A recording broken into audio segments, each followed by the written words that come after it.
चलिए दोस्तों, आज की वीडियो में हम लिब्रे ऑफिस के फाइल मेनू के बारे में डिटेल में जानेंगे। इसके पहले मैंने बताया था आपको किस तरह से लिब्रे ऑफिस को डाउनलोड किया था, उसको किस तरह से इंस्टॉल किया था, किस तरह से ओपन किया जाता है। तो हमारा लिब्रे ऑफिस ओपन हो चुका है और हमने इसके पहले एक वीडियो बनाया हुआ है लिब्रे ऑफिस विंडो के बारे में, जिसमें हमने बताए हुए हैं मेनू क्या होता है। उसके बाद यहाँ पे आपका टाइटल बार कौन सा है, स्टेटस बार कौन सा, साइड बार कौन सा है, फॉर्मेटिंग टूल बार कौन सा है, इस तरह के सारे चीज़ें हमने बताया हुआ है इसके पूरे विंडो के बारे में। ठीक है, यहाँ पे हम अब जानने वाले हैं फाइल टैब के बारे में। इसको हम यहाँ पे फाइल मेनू बोलते हैं, एमएस ऑफिस में से हम टैब बोलते थे। ठीक है, तो चलिए आपको दिखाते हैं फाइल मेनू पे यहाँ पे कौन कौन से ऑप्शन है, उसका यूज़ कैसे करेंगे। अब यहाँ पे आप जैसे ही फाइल मेनू पर आएंगे तो देखेंगे आपके सामने यहाँ पे कई सारे ऑप्शन शो हो रहे हैं। अब देखिए यहाँ पे जैसे हम फाइल इस पर क्लिक करेंगे, हमारे सामने इस तरह के कई सारे ऑप्शन शो हो जाएंगे। ठीक, जहाँ पर हमारा जो न्यू वाला ऑप्शन है इसका प्रयोग किया जाता है किसी भी नए डॉक्यूमेंट को ओपन करने के लिए। एमएस ऑफिस में क्या था, आप इस न्यू के विकल्प से सिर्फ आप एमएस जैसे वर्ड में ओपन किया तो वर्ड का डॉक्यूमेंट ओपन कर सकते हैं, एक्सेल में किया तो सिर्फ एक्सेल का कर सकते हैं। लेकिन इसमें ऐसा कुछ नहीं है। इसमें आप इस न्यू विकल्प से आप चाहे तो यहाँ पर आप राइटर का करें, चाहे तो कैल का करें, या फिर आप चाहें इम्प्रेस का करें, जिसका चाहें आप उसका कर सकते हैं। अब यहाँ पे जो पहला विकल्प है न्यू। न्यू से क्या होता है, नया डॉक्यूमेंट ओपन होता है। इसकी शॉर्टकट की है Ctrl+N। ठीक है, वहीं पे अगर हम टेम्पलेट के द्वारा, आप लोग भी ध्यान दीजिए, वहीं पे अगर हम टेम्पलेट के द्वारा डॉक्यूमेंट को ओपन करेंगे तो इसकी शॉर्टकट की होती है Ctrl+Shift+N। तो यहाँ पर Ctrl+N से हम न्यू डॉक्यूमेंट ओपन करेंगे और Ctrl+Shift+N से टेम्पलेट को ओपन करेंगे। ठीक, तो यहाँ से हमारा नया डॉक्यूमेंट ओपन होगा। Ctrl+A से क्या होता है, कोई भी पहले से बना हुआ डॉक्यूमेंट ओपन होगा। जैसे कि मान लो हमारे पास इतनी सारी फाइलें पड़ी हुई हैं, इसमें किसी को अगर हम ओपन करना चाहें तो हम Ctrl+O से ओपन कर सकते हैं। ठीक है, जैसे कि मान लो हमने यहाँ पे 8th कंप्यूटर ओपन किया है, ये हमारा ओपन हुआ, तो ये पहले से बनी कोई फाइल थी, ये ओपन हो गई है। ठीक है, उसके बाद ओपन रिमोट, इसका यूज़ हम लोग नहीं करेंगे। बाहर जैसे किसी दूसरी जगह से अगर इस फाइल को खोलना उसके लिए होता है। रिसेंट डॉक्यूमेंट में जो फाइल अभी हाल ही में खोली गई हैं वो यहाँ पे शो होती हैं। इसके बाद नंबर है क्लोज का। क्लोज का मतलब होता है कि आपने अगर राइटर में खोला है तो राइटर विंडो क्लोज होगी, लिब्रे ऑफिस आपका क्लोज नहीं होगा। जैसे मान लो इस पर हम क्लिक करते हैं तो देखेंगे ये लिब्रे ऑफिस हमारा खुला हुआ है ना, लेकिन राइटर विंडो हमारी बंद हो गई है। जो हमारी फाइल ये 8 वाली खुली थी ये बंद हो गई है। ये खुली किस में, राइटर में। ठीक, जैसे हम इसको क्लोज कर रहे हैं यहाँ से तो सिर्फ राइटर बंद हो रहा है। ठीक है, लिब्रे ऑफिस हमारा ओपन है। तो इसका प्रयोग करते हैं करंट डॉक्यूमेंट या करंट विंडो को क्लोज करने के लिए। इसकी शॉर्टकट की होती है Ctrl+W। ठीक है, तो इसके बाद लिख लीजिएगा Ctrl+W टू क्लोज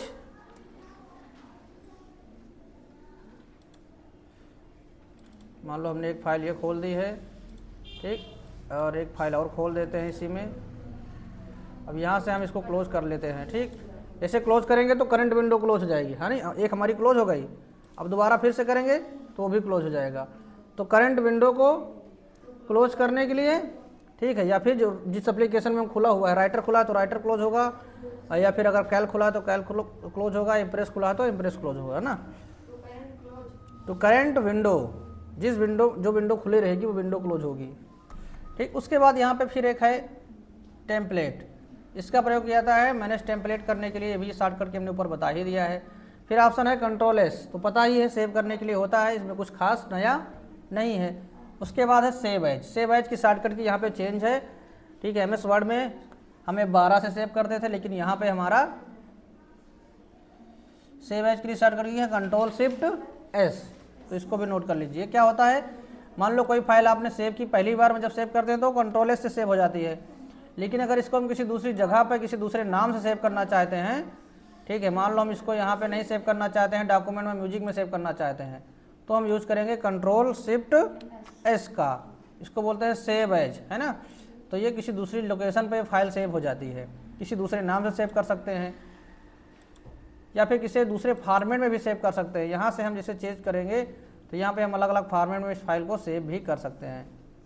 तो सेव एज का यूज हम इसलिए करते हैं। उसके बाद है सेव रिमोट, इसका कोई मतलब नहीं, भी सेव। उसके बाद नंबर आता है एक्सपोर्ट का। ठीक है, एक्सपोर्ट से क्या करते हैं, इसी फाइल को अगर हमको मान लो चित्र में सेव करना है या पीडीएफ में सेव करना है तो यहाँ से हम सेव कर सकते हैं। अगर हमको यहाँ पे चित्र में मान लो सेव करना है तो पीएनजी या जेपीजी में से कोई यूज कर सकते हैं। हम मान लो जेपीजी में करना चाहते हैं, जेपीजी सेलेक्ट करेंगे, कहाँ सेव करना है, मान लो इसको हम म्यूजिक में सेव करना चाहते हैं, ठीक। तो म्यूजिक में ये फाइल सेव हो जाएगी। यहाँ से हम ओके करेंगे, क्वालिटी आप बढ़ाना चाहें यहाँ से बढ़ा सकते हैं, ठीक है। तो इसके बाद यहाँ पे कुछ नहीं करना, सीधे ओके पे क्लिक करेंगे। अब ये फाइल हमारी म्यूजिक फोल्डर में जाके सेव हो जाएगी। हमको म्यूजिक ओपन करके चेक कर लेना है। म्यूजिक में देखते हैं कहाँ पे गई, ये यही फाइल है ना। तो म्यूजिक में फाइल देखिए आ गई है, क्वालिटी भी अच्छी है, 784 KB की फ़ाइल है ये, ठीक है। इसको आप आसानी से यहाँ पे चित्र के फॉर्म में देख सकते हैं, ठीक है। तो MS वर्ड यहाँ पे राइटर के किसी भी डॉक्यूमेंट को चित्र में सेव करने के लिए हम एक्सपोर्ट का यूज़ करते हैं। इसके अलावा यहाँ पे एक्सपोर्ट एज का ऑप्शन है, यहाँ से हम डायरेक्ट PDF में बदल सकते हैं इस डॉक्यूमेंट को, ठीक। यहाँ पे देखिए ऑप्शन दिया गया है, डायरेक्ट PDF में बदल सकते हैं। और यहाँ पे कई सारे ऑप्शन आपको देखने को मिल जाएंगे। आप चाहें तो यहाँ पे, ठीक है, DPI चेंज कर सकते हैं, चित्र में भी यहाँ पे सेव कर सकते हैं अगर PDF में ऑप्शन दिया गया है तो। इसके अलावा यहाँ पे वाटर मार्क लगाना चाहें प्रिंटर में तो PDF में यहाँ पे वाटर मार्क भी लग जाएगा, ये भी यहाँ पे फीचर दिया गया है, ऐसा MS वर्ड में नहीं है, ठीक है। यहाँ साइन इन वाटर मार्क पर क्लिक करेंगे और यहाँ पे जो भी वाटर मार्क आप लिखेंगे, ठीक है, उसके बाद यहाँ पे एक्सपोर्ट करेंगे, PDF बन जाएगी। अब लोकेशन चूज कर लेते हैं, मान लो इसे म्यूजिक में सेव करना चाहते हैं और ये ए नाम से सेव हो रही है तो सेव होने देते हैं यहाँ पर। अब चेक करते हैं कि इसमें वाटर मार्क लग के आया है या नहीं आया है। तो देख सकते हैं ये वाटर मार्क इसमें लग के आ चुका है। और इसके अलावा अगर आप PDF में पासवर्ड लगाना चाहते हैं तो यहीं पे आप सिक्योरिटी वाले ऑप्शन पे जाके सेट पासवर्ड सेट कर देंगे। ऊपर देखिए यहाँ पे जो पासवर्ड आप सेट करेंगे, ठीक, ये आप ऊपर वाले पासवर्ड को ओपन के लिए कर सकते हैं, नीचे वाले पासवर्ड को आप परमिशन के लिए कर सकते हैं, ठीक है। परमिशन का मतलब ये हुआ कि वो देख तो पाएगा लेकिन कुछ उसमें एडिट नहीं कर पाएगा। अगर आप ऊपर वाला पासवर्ड लगाएंगे दोनों में, उसके बाद सेव करेंगे तो फाइल खुलेगी नहीं। जैसे कि मान लो इसमें हम लगाते हैं 1 2 3 4 5 6 1 2 3 4 5 6, ये पासवर्ड हमने लगा दिया है ओपन करने के लिए, नीचे वाले में कुछ नहीं कर रहे हैं। और इसको सेव कर देते हैं। अब यहाँ पे हम एक्सपोर्ट करते हैं B के नाम से, ठीक, इस फाइल को सेव कर देते हैं। इसके बाद हम देखते हैं इसको ओपन करके होती है या नहीं। और यहाँ पे फाइल हमारी B नाम से, मेरे ख्याल से हमने लोकेशन को चेंज नहीं किया, डॉक्यूमेंट में चली गई है। अब डॉक्यूमेंट में हमारे बहुत सारा डॉक्यूमेंट है, कहाँ पर है, ये है। अब देखिए पासवर्ड यहाँ पे मांगा जा रहा है ना, 1 2 3 4 5 6, ओके कर देंगे, ये PDF हमारी खुल जाएगी। तो आप PDF में पासवर्ड भी लगा सकते हैं यहाँ पे इस विकल्प के थ्रू, ठीक है। उसके बाद हम आते हैं नीचे, एक ऑप्शन यहाँ पे सेंड करने का है। इसको अगर कहीं पे मेल करना है, PDF मेल करना है तो मेल या कहीं भेजने के लिए ब्लूटूथ के थ्रू भी इसको हम सेंड विकल्प का यूज़ करते हैं। उसके बाद है यहाँ पे प्रीव्यू इन वेब ब्राउज़र, इंटरनेट पे यह कैसे दिखेगा इसको चेक करने के लिए आप यहाँ पे चेक करके क्लिक करके देखेंगे तो इंटरनेट पे फाइल किस तरह से दिखेगी ये शो हो जाएगा, ठीक है। अगर इसको आप विकीपीडिया में ओपन करेंगे तो देखेंगे इसी तरह से विकीपीडिया में भी खुलेगी, क्योंकि ये मैटर पूरा विकीपीडिया से ही लिया गया है, ठीक। तो ये हो गया। इसके बाद है नंबर प्रिंट प्रीव्यू का। प्रिंट प्रीव्यू क्या होता है, कोई भी डॉक्यूमेंट को हम प्रिंट करेंगे तो प्रिंट करने से पहले हमको उसको व्यू देखने के लिए कि प्रिंट करेंगे तो कैसे दिखाई देगा, है ना, ये चेक करने के लिए हम यूज़ करते हैं प्रिंट प्रीव्यू का। अब यहाँ पे देख सकते हैं हमारा प्रिंट प्रीव्यू मोड में खुल चुका है। ये पेज अगर पहला करेंगे तो इस तरह से दिखाई देगा, दूसरा इस तरह से आएगा, तीसरे में खाली है, ठीक है।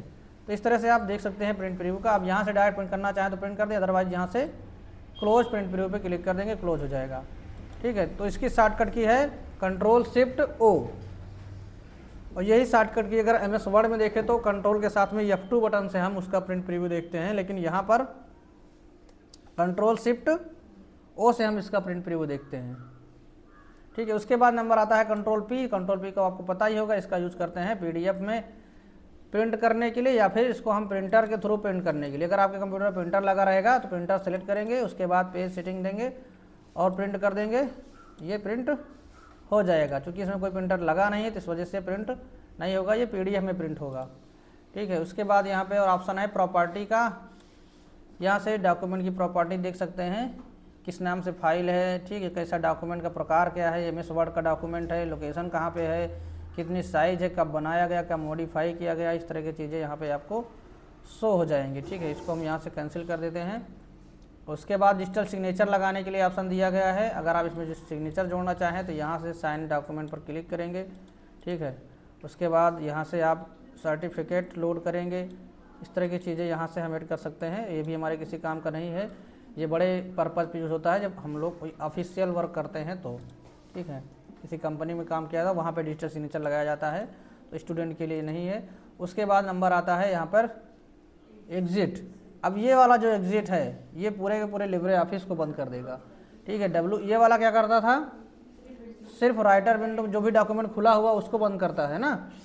जैसे मान लो इस पर क्लिक किए तो क्या हुआ, सिर्फ वही विंडो में जो डॉक्यूमेंट खुला था वो बंद हुआ। लेकिन अगर हम यहाँ पे कंट्रोल क्यू करेंगे, चलिए इसको खोल के हम आपको दिखाते हैं। यहाँ से जैसे ही कंट्रोल क्यू करेंगे देखेंगे पूरा का पूरा लिब्रे ऑफिस से हमारा बंद हो जाएगा। ये हमारा इंटरनेट वाली PDF जो खुली थी वो है ना, तो देखिए लिब्रे ऑफिस बंद हो गया। दोबारा से ओपन करने के लिए हम यहाँ से लिब्रे ऑफिस टाइप करके खोल लेंगे राइटर, या फिर एस राइटर टाइप करके खोलेंगे। ठीक, तो यहाँ पे हमने सारी शॉर्टकट की जितनी इंपॉर्टेंट थी वो हमने बता दी है। तो दोस्तों आई होप आपको यहाँ पे समझ में आया होगा किस तरह से हम फाइल मेनू का यूज़ करते हैं और इसमें सभी महत्वपूर्ण शॉर्टकट की कौन कौन सी हैं। ठीक है, तो आई होप आपको वीडियो अच्छा लगा तो लाइक करिए और चैनल पर नए सब्सक्राइब करके बेल आइकन को प्रेस कर दीजिए, जिससे कि कोई वीडियो अपलोड का नोटिफिकेशन बिल्कुल टाइम पर मिलते रहे। अब नेक्स्ट वीडियो हम लेके आएंगे एडिट मेनू पर। एडिट मेनू में यहाँ पे क्या क्या चीज़ें हैं, इनका यूज़ कैसे किया जाएगा वो हम अगले वीडियो में देखेंगे। तो मिलते हैं नेक्स्ट वीडियो में, तब तक के लिए टेक केयर, जय हिंद, वंदे मातरम।